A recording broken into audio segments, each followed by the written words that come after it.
E é sempre um prazer estar na casa de Deus, falar das coisas de Deus. Vai ser um mês que a gente sabe que é um pouco mais complicado, porque tem gente que viaja, né? Tem gente que está tirando férias, a igreja esvazia um pouquinho, mas isso aí faz parte, não é só por aqui, isso é de um modo geral. Mas, meus irmãos, hoje eu quero falar sobre um texto que mexe com o meu coração. Hoje eu quero falar com os irmãos sobre um texto que vai nos ensinar e que tem muito a nos ensinar sobre fé. E o apóstolo Paulo, lá em 1 Coríntios, no capítulo 13, ele faz um elogio, uma ode ao amor. Mas ele encerra esse capítulo dizendo: agora, pois, permanecem a fé, a esperança e o amor, mas o maior destes é o amor. E hoje nós vamos ver aqui um episódio que aconteceu na vida do Senhor Jesus, e que o Senhor Jesus foi grandemente usado, e que o nome do Senhor foi exaltado.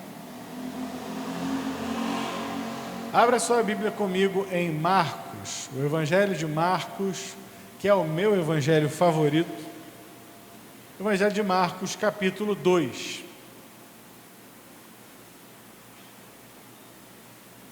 Evangelho de Marcos, capítulo 2. Capítulo 1, muita coisa aconteceu, porque Marcos é chamado pelos teólogos de o proto-evangelho, porque ele teria sido o primeiro dos evangelhos a ser escrito. E a partir do relato de Marcos, teriam sido escritos outros dois evangelhos, que seriam Mateus e Lucas. Eles são muito parecidos, esses três primeiros evangelhos dos quatro. Tanto que eles são chamados evangelhos sinóticos, são evangelhos que têm a mesma ótica, que contam mais ou menos encadeado da mesma forma como funcionou o ministério de Jesus, passam pelos mesmos milagres. O evangelho de João não, ele já tem uma pegada um pouco diferente, e ele já conta a história de uma maneira diferente. Mas sendo então o evangelho de Marcos um evangelho que teria sido o primeiro a ser escrito, o autor era um menino chamado João Marcos, que na época do ministério de Jesus ele era um menino, filho de Maria, e a família era muito chegada, não só ao Senhor Jesus, como aos discípulos. A mãe dele, a Maria, a mãe dele, era uma mulher que permaneceu na igreja. Lembra daquele episódio em que no livro de Atos conta que o apóstolo Pedro estava preso, mas que a igreja estava orando na casa de Maria, e o anjo então tirou Pedro da prisão? Então a casa de Maria era a casa de Maria, mãe de Marcos, de João Marcos. E João Marcos, ele vai contar aqui no evangelho dele, um episódio que só ele conta também, que quando lá no Getsêmani, no ato da prisão de Jesus, eles agarram um menino chamado João Marcos, e João Marcos se escorrega e foge por dentro da própria roupa, ou seja, os soldados agarraram só pela roupa, ele escorregou por fora da roupa e saiu sem roupa mesmo, e foi-se embora. Esse é o autor desse evangelho de Marcos. Então ele vai contar coisas que ele viu, que ele presenciou, e outras tantas coisas. A fonte dele é o apóstolo Pedro. Pedro teria contado. Dado esse princípio aqui sobre o evangelho de Marcos, eu vou contar então brevemente o que aconteceu no capítulo 1. No capítulo 1, o Senhor Jesus, ele vai começar o seu ministério. No capítulo 1, ele vai ser tentado por Satanás, e ele sai da tentação, e ele começa a pregar o evangelho, e ele lá em Cafarnaum, que era a cidade onde ele morava, ele começa já em grande estilo, ele expulsa um demônio. E todos ficam atarantados, ninguém nunca tinha visto. Que nova doutrina é essa? Quem é esse Jesus que até os demônios lhe obedecem? E dali ele sai e ele faz meio que um tour pelas outras cidades da Galileia. Isso está no capítulo 1, no versículo 38. Jesus respondeu: devemos prosseguir para as outras cidades e lá também anunciar a minha mensagem. Então viajou por toda a região da Galileia, pregando nas sinagogas e expulsando demônios. O ministério de Jesus começa na Galileia, que é a região onde ficava a cidade que ele morava também. Na cidade que ele foi criado, Nazaré, era na Galileia, e a cidade onde na vida adulta ele foi morar, Cafarnaum. Onde ele começou lá em Cafarnaum expulsando o demônio, e ele começou a rodar por outras cidades da Galileia, até que, no começo do capítulo 2, depois de tudo isso acontecer, o bochicho já estava grande, o nome de Jesus já estava sendo grandemente conhecido em toda aquela região. Nada poderia ser comparado ao que Jesus falava e ao que Jesus fazia. E então ele volta para a sua cidade, para a cidade onde ele morava, Cafarnaum. E é aqui que nós vamos começar. Marcos 2, versículo 1. Dias depois, quando Jesus retornou a Cafarnaum, a notícia de que ele tinha voltado se espalhou rapidamente. Agora todo mundo fazia questão de saber quem era Jesus. Em pouco tempo, a casa onde estava hospedado ficou tão cheia que não havia lugar nem do lado de fora da porta. Eu acho que a coisa mais parecida que eu já vi na minha vida com isso foi um evento que para mim foi um divisor de águas. Um evento que acontecia toda segunda-feira na primeira igreja batista de Marechal Hermes, quando começou nos anos 70, passou pelos anos 80, os anos 90 e se extinguiu nos anos 2000, que era o chamado Clube Bíblico. Toda segunda, todo mundo sabia que haveria o Clube Bíblico naquela igreja. Era segunda-feira, 19h. E nesses meses agora de férias, janeiro, fevereiro, quem estava de férias, a igreja comportava cerca de 500 a 600 pessoas. Mas na segunda-feira, todos os lugares estavam tomados, a galeria estava tomada, havia jovens sentados nos corredores da galeria e até nos cantos do púlpito.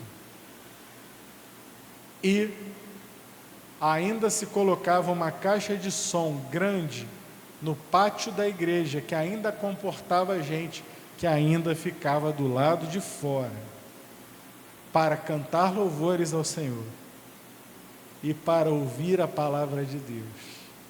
Olha que coisa boa, que saudade que eu tenho desse tempo. Mas tudo começou aqui, nessa casa, onde nem do lado de fora tinha mais lugar para comportar Jesus.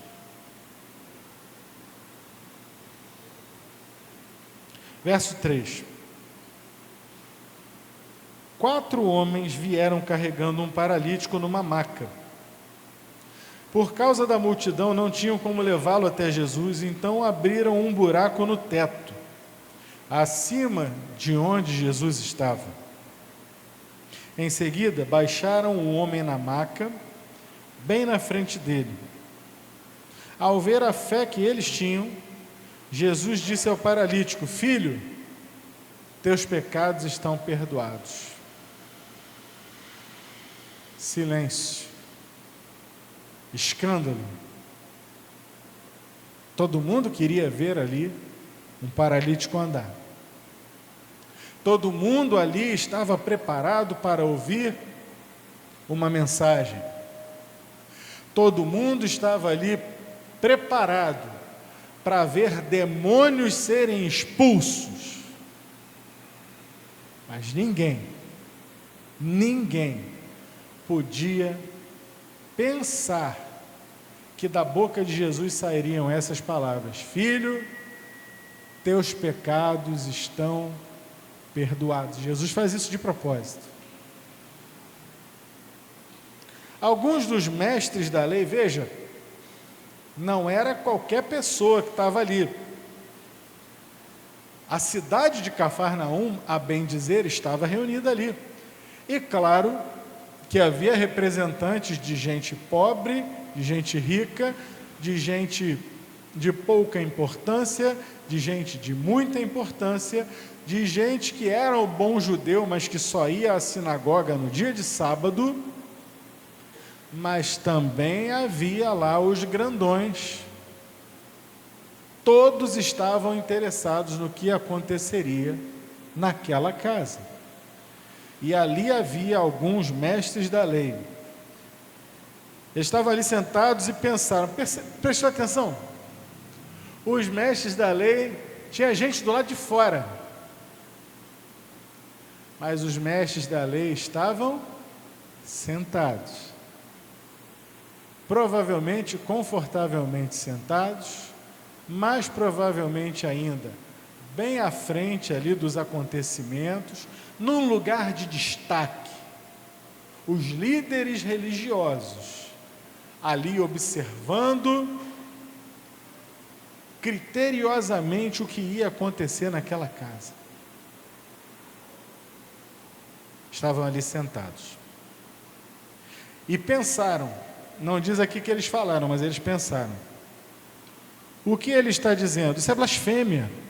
Somente Deus pode perdoar pecados. Aí eu te pergunto, os mestres da lei estavam errados? Não. Porque sim, somente Deus pode perdoar pecados. Quanto a isso, eles estavam corretos. Eles nunca haviam visto um homem perdoar pecados. A lei de Moisés era clara: quem perdoa os pecados é Deus. E vale a pena voltar aqui àquilo que eu falei semana passada.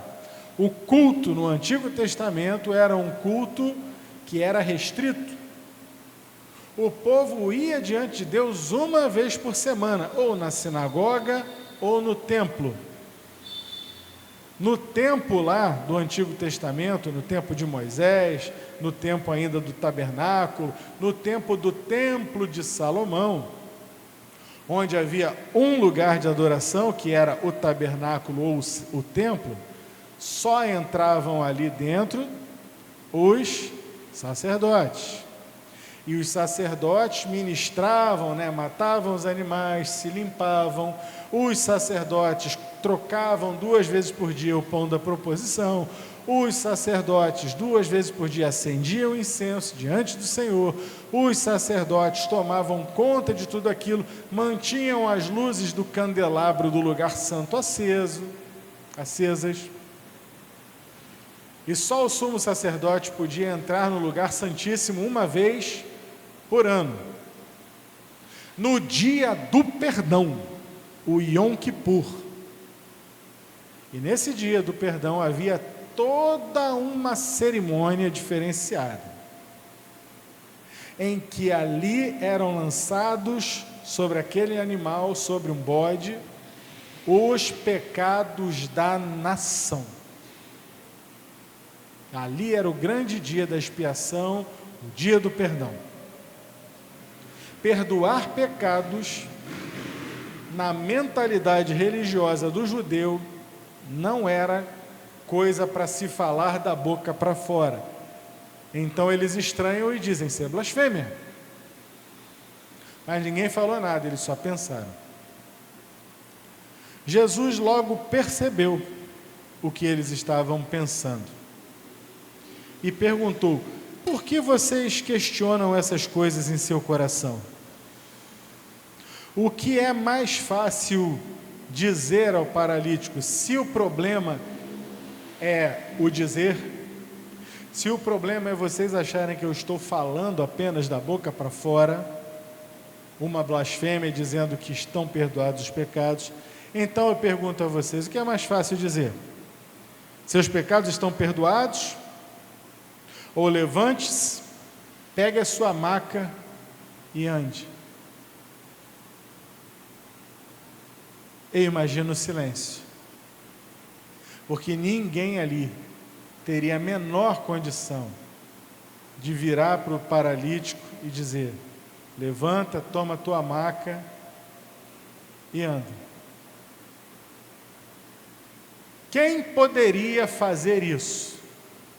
Quem poderia ministrar uma cura tremenda dessas? Qual homem, qual médico, qual o fisioterapeuta poderia fazer uma coisa dessas e botar aquele homem andando ali? Algum?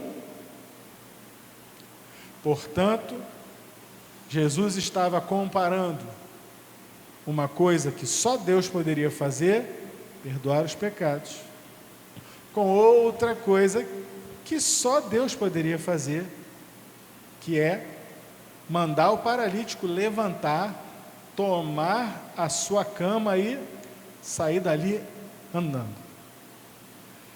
E eu imagino o silêncio. Se já estava silêncio, talvez tivesse um burburinho, de repente silêncio total. O que é mais fácil? Dizer para ele sair daqui andando ou simplesmente dizer perdoa os teus pecados? E ele vai mencionar aqui, ele vai dizer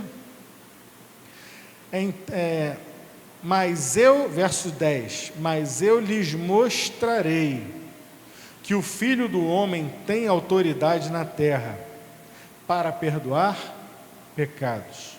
Então disse ao paralítico: levante-se, pegue sua maca e vá para casa. O homem se levantou, deu uma viradinha de lado assim, foi assim? O homem se levantou de um salto, pegou sua maca e saiu andando diante de todos. A multidão ficou admirada e louvava a Deus, exclamando: nunca vimos nada igual.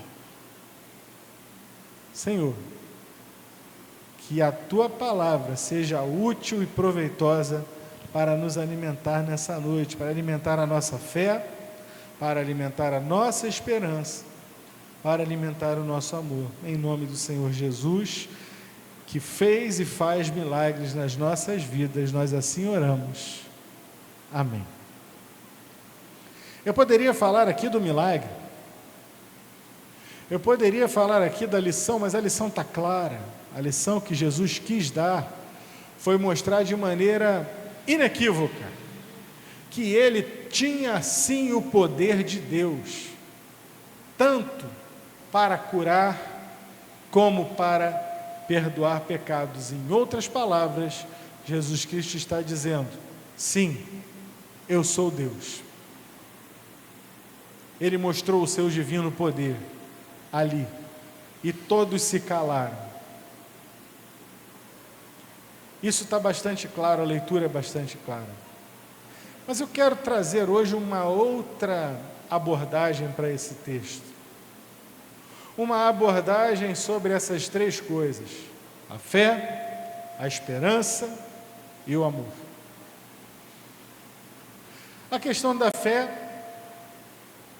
da esperança e do amor vai ficar atrelada àqueles homens que levaram o seu amigo e fizeram aquela grande obra, né, de desmontar o telhado e descer o homem por uma corda numa maca. Sei que os irmãos certamente já ouviram em algum lugar por aí a seguinte frase: quem não quer, dá uma desculpa. Quem quer, dá um jeito. E como isso é verdade. Quem quer fazer alguma coisa, dá um jeito. Quem não quer, dá uma desculpa. Não, veja bem, não sei e tal. Agora, quando você quer, quando a coisa realmente é importante, você dá um jeito. Você que não tem tempo, você faz tempo. Você dá teus pulos, você resolve tudo para que a coisa funcione. Precisa haver muito foco. E nós estamos olhando para 4 pessoas que fizeram algo impensável, que deram um jeito, que não deram uma desculpa. Eles poderiam ter chegado ali, cada um segurando uma ponta da maca, olhado a casa e visto que a casa não tinha lugar nem do lado de fora. E dito assim: olha, você vai desculpar, mas nós trouxemos você até aqui, tivemos a boa vontade, a boa intenção, mas olha lá, não tem jeito, tá? Vamos para casa, vamos voltar para essa vida, é isso aí mesmo. Se Deus quisesse que você ficasse curado, poderia ser que a gente tivesse uma chance, mas não tem jeito. Nisso, meus irmãos, eu só posso enxergar uma coisa: aqueles 4 amavam o paralítico. Isso é amor, porque só o amor pode ser tão sacrificial, tão criativo, tão intransigente. A palavra é essa, o amor é intransigente. Ele não se entrega, ele não se deixa derrotar. Eles amaram aquele homem com um amor grandioso, e o amor deles foi um amor que transcendeu, foi um amor que não foi simplesmente um amor de tentar entrar, de levar até ali, de tentar simplesmente pedir por favor que deixassem passar, mas foi um amor transcendente, que disse: olha, jeito não tem, mas tem uma possibilidade, vamos. E por amor, aqueles 4 homens moveram o próprio telhado da casa onde Jesus estava. Por amor, eles não se incomodaram de causar um prejuízo ao teto daquela casa. Eles não se incomodaram com o olhar da multidão, porque eu tenho certeza que tinha um chato ali dentro assim: que absurdo, olha que loucura que estão fazendo aqui, desmontando o telhado da casa, está caindo fuligem em cima do sacerdote que está ali na primeira fila assistindo Jesus. Os mestres da lei devem estar horrorizados, o dono da casa deve estar translocado com isso. Que absurdo. Sempre tem o chato, mas quem tem uma meta, quem está focado na solução e não no problema, ainda mais movido por amor, meu irmão, ele vai. E ele não quer saber se estão falando mal dele, e ele não quer saber se está pegando mal, e ele não quer saber se outros vão reclamar, o que vai acontecer. Ele quer solucionar. O amor é grandioso assim. E isso me remete ao segundo maior mandamento: amarás ao teu próximo como a ti mesmo.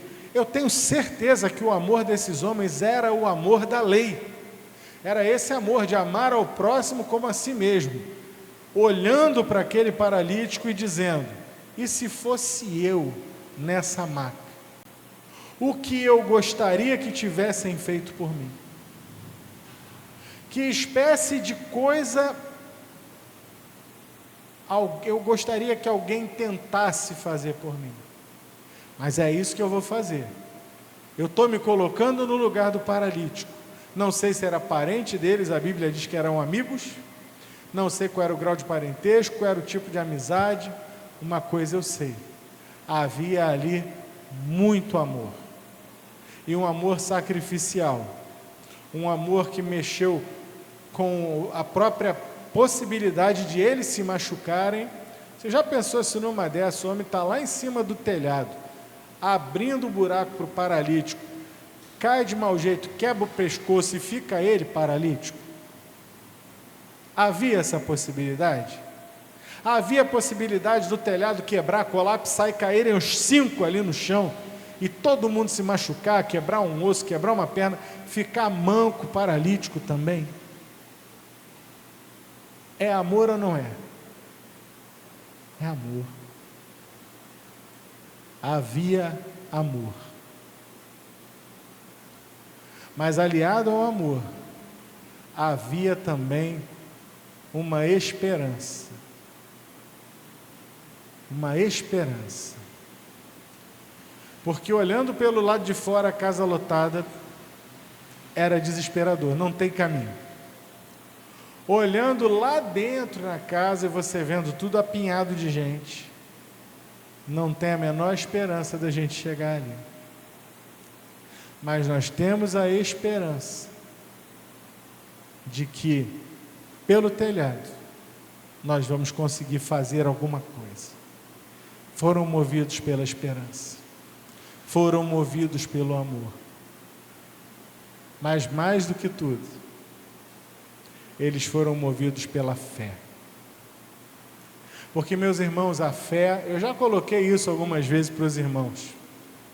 Eu digo a vocês, e eu repito, fé é fé, lógica é lógica.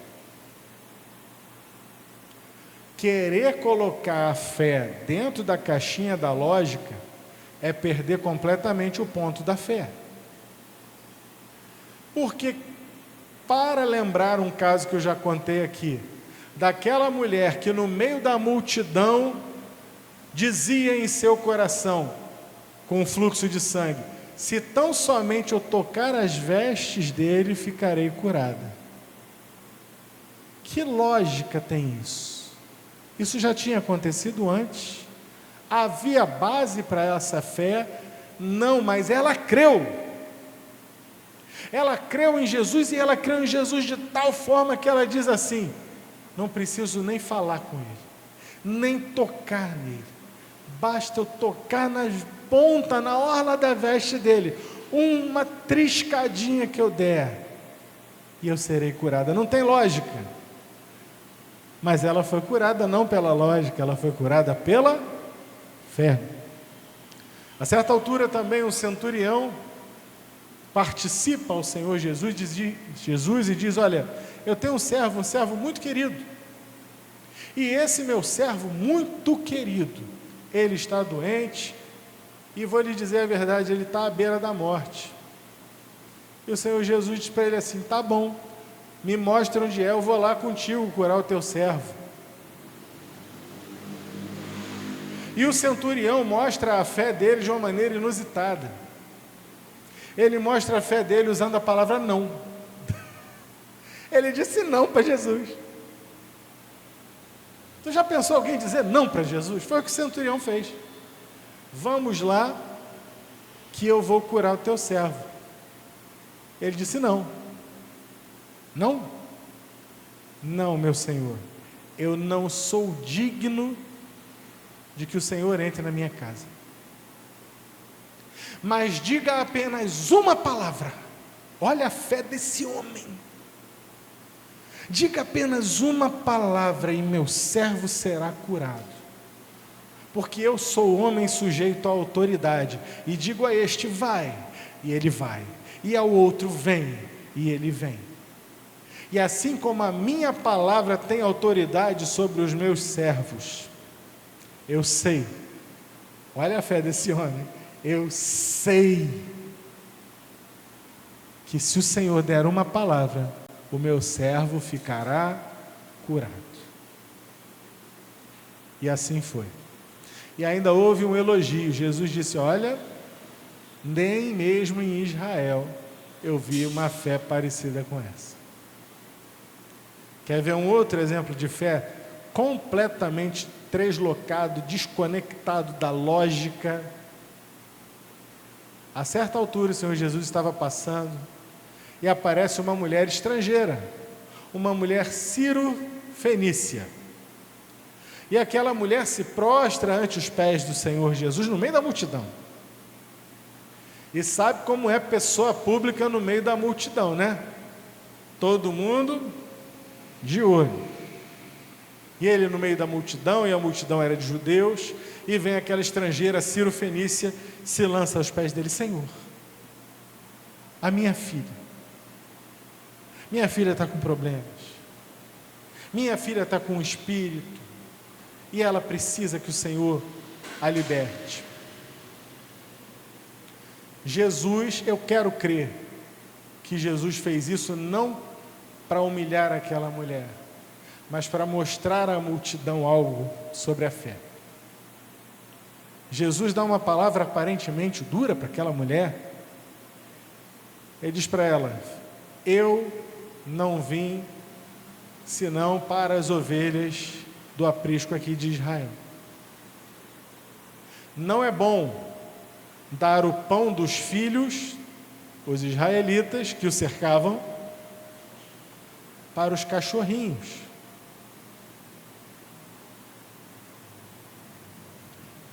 Mas lembra que eu falei ainda agora? Que o amor, ele é sacrificial. Que o amor dá um jeito, que o amor tudo suporta, como disse Paulo. Que o amor se submete, que o amor se permite até mesmo ser humilhado, desde que a solução venha. O amor daquela mulher pela sua filha, e a fé que ele tinha em Jesus, mesmo diante daquela frase tão humilhante, a fé não se desvaneceu, e o amor que ela tinha pela filha a leva a dar uma resposta a Jesus. Aquilo que o centurião disse não, agora a mulher diz sim. Sim, Senhor. Como quem diz: o Senhor está certo, é isso mesmo. Mas até os cachorrinhos se alimentam das migalhas que caem da mesa de seus senhores. Ó mulher, nunca vi tamanha fé em Israel. Vai, a tua filha está liberta, a tua filha está curada. Que parte tem a fé com a lógica, afinal de contas? Meus irmãos, nós precisamos viver pela fé. A própria reforma protestante começou com a leitura de Romanos 9, e começou com Martinho Lutero lendo e entendendo, fechando dentro da mente dele o circuito, quando ele leu: o justo viverá pela fé. É pela fé. Foi pela fé que esses quatro, contra tudo, contra todos, contra possibilidades, contra multidão, contra a lógica, contra a razão, pela fé, eles abrem aquele buraco e eles descem diante de Jesus. Eu imagino os olhinhos dos quatro brilhando lá de cima, olhando: agora vai, a qualquer momento agora, o Senhor vai curar o nosso amigo.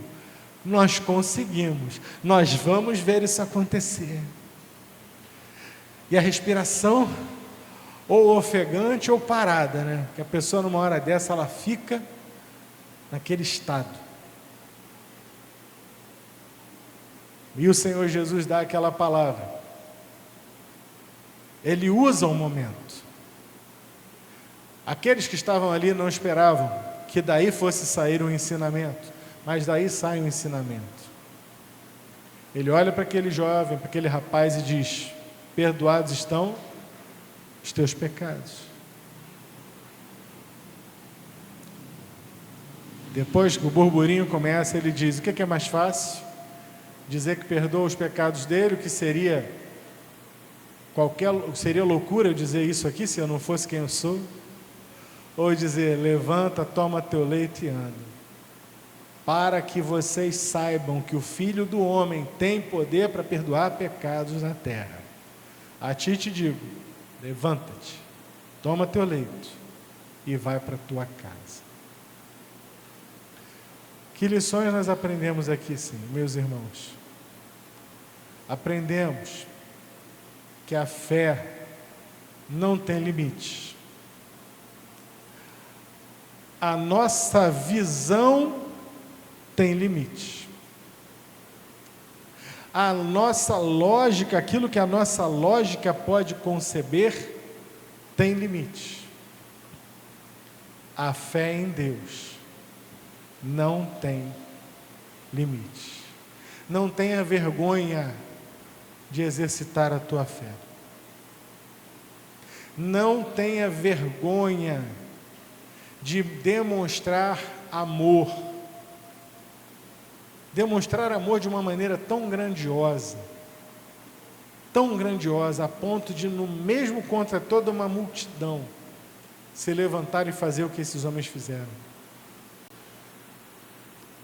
A fé suplanta a preguiça, suplanta os olhares, o amor suplanta tudo isso, porque lembrem, temos a fé, a esperança e o amor é o maior deles. E a fé deles estava colocada não no homem, e eles sabiam disso. Aqueles que estavam ali colocando o seu amigo paralítico sabiam que a sua fé não estava colocada num simples homem, mas em Deus. E eu gosto do Evangelho de João, quando ele diz que Jesus não fazia milagres, mas ele diz que Jesus fazia sinais. Sinais do reino de Deus. Sim, isso aqui é um sinal. É um milagre que sinaliza algo. Sinaliza que eles não estavam ali diante de um mestre, diante de mais um conhecedor da lei, diante de mais alguém que dominava a palavra de Deus. Mas eles estavam ali, diante da pessoa do próprio Deus. Tanto assim o é, que no próximo capítulo, no capítulo 3, nós vamos encontrar uma conversa. Aliás, no capítulo 3 não aqui, mas é de João, perdão. E no capítulo 3 de João, Jesus vai ter uma conversa com um dos doutores da lei, chamado Nicodemos. E Nicodemos já abre a conversa dizendo: mestre, sabemos que vieste de Deus, porque ninguém pode fazer as obras que tu fazes se Deus não for com ele. A fé, a esperança, o amor foram o que levaram à solução da vida desse rapaz. E no que redundou esse ato de fé, esse ato de esperança, esse ato de amor? Redundou numa demonstração pública do poder de Deus. E naquela aqui no Evangelho de Atos vai ser a primeira demonstração de que Jesus Cristo é Deus, de que Ele tem poder divino, porque só Deus teria poder para curar, só Deus teria poder para perdoar pecados. E dali, o final de tudo está aqui no versículo 12. A multidão ficou admirada e louvava a Deus, exclamando: nunca vimos nada igual. Meus irmãos, nós vivemos num tempo em que nós somos desafiados. Somos desafiados todos os dias. Somos desafiados pelas condições econômicas do país. Somos desafiados pelas condições sociais do país. Somos desafiados no nosso trabalho, somos desafiados na nossa família, somos desafiados no nosso trabalho aqui na igreja. E aí, nós vamos continuar andando apenas por aquilo que vemos? Por aquilo que nós sabemos que podemos fazer, os nossos limites? Ou nós vamos, com fé, com esperança e com amor, forçar um pouco mais, nos forçar a ir além, quebrar barreiras, nos apresentar ao Senhor Jesus, cheios de fé, nos colocarmos ali diante dele: Senhor, é isso, eu estou aqui, faz de mim o que o Senhor quer, mostra o teu divino poder, eu creio no Senhor. Jó sofreu o que sofreu, mas ele disse: ainda que Deus me mate, ainda que Ele me mate, todavia nele esperarei. Você tem esperado em Jesus com a verdadeira esperança? Você tem amado o teu próximo com esse amor grandioso, ao teu amigo, ao teu inimigo, ao teu Senhor com esse amor grandioso? Você tem visto grandes coisas pela fé? Ou essas coisas já ficaram no passado? Tem gente que, se eu fosse perguntar aqui, vai dizer: não, houve um tempo na minha vida que as coisas aconteciam dessa forma, em que Deus falava comigo, e eu, pela fé, tocava lá e a coisa acontecia. Em que Deus me mostrava na sua palavra, e eu dizia: Senhor, eu creio, e a coisa acontecia. Em que o Senhor falava para mim: olha, ministra a minha palavra para aquela pessoa e a coisa vai acontecer, e eu fazia aquilo que Deus mandava e a coisa acontecia. O que aconteceu com a fé? Não deixe esfriar a fé, não deixe a tua esperança se apagar, e muito menos o amor a Deus e ao próximo. Pela fé, esses homens alcançaram algo incrível, que abençoou não só aquele homem, mas aos próprios 4 e a toda aquela comunidade que viu a mão de Deus agir de maneira muito clara. Isso pode acontecer hoje. Os irmãos creem nisso? Pela fé nós podemos fazer grandes coisas pelo Senhor hoje.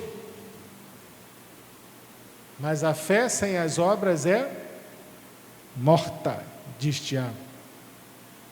E Tiago vai além, Tiago vai dizer: olha, me mostra a tua fé sem obras, que eu, pelas minhas obras, te mostro a minha fé.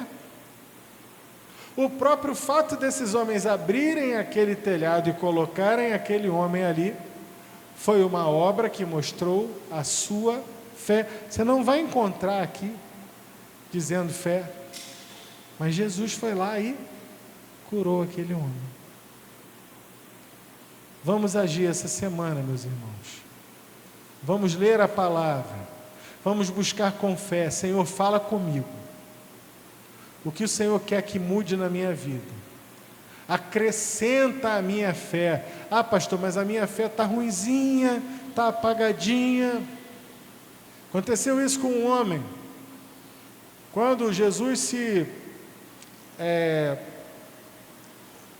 ele estava no alto do monte lá e se transfigurou diante de Pedro, Tiago e João. Quando ele desce do monte, ele encontra os outros 9 discípulos numa discussão com o Senhor e o seu filho. E ele chega já e diz assim: o que houve? Que confusão é essa aí? Senhor, teus discípulos estão aqui e tentaram expulsar o demônio que estava no meu filho. Tem um demônio mau à beça no meu filho. Esse demônio muitas vezes já o jogou na água tentando afogá-lo, e já o jogou no fogo tentando matá-lo. E teus discípulos não puderam expulsá-lo. E ele tem a audácia e dizer para Jesus assim: mas se o Senhor pode fazer alguma coisa, ajuda meu filho.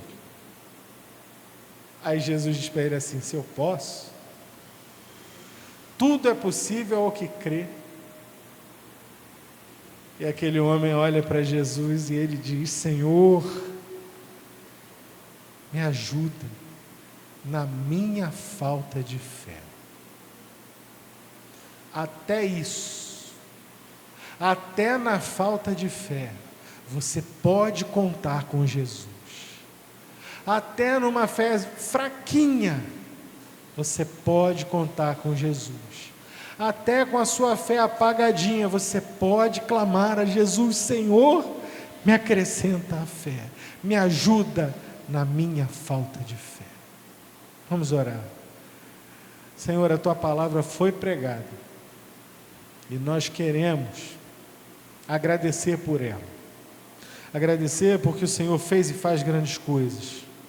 Porque essas coisas que estão contadas neste livro não estão contadas por serem histórias bonitas para botarmos as crianças para dormir, mas são histórias para fortalecer a nossa fé, para tornar a levantar os joelhos cansados e desconjuntados, para fortalecer aquele que está cansado, para levantar os olhos daqueles que já estão calejados pela vida, cansados e não conseguem mais olhar para o céu.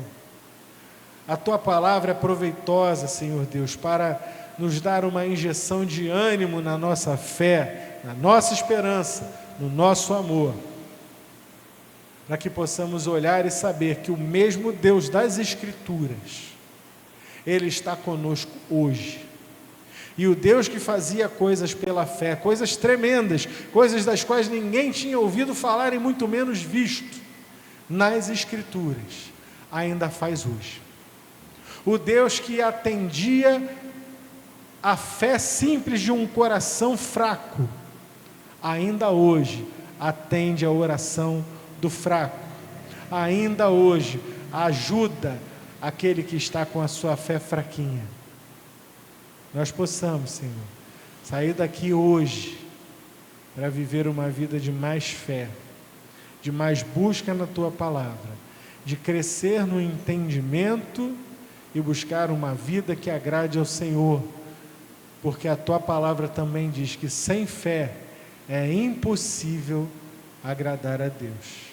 Ensina-nos a viver para te agradar, vivendo pela fé, porque o justo viverá pela fé. Em nome do Senhor Jesus nós assim oramos. Amém.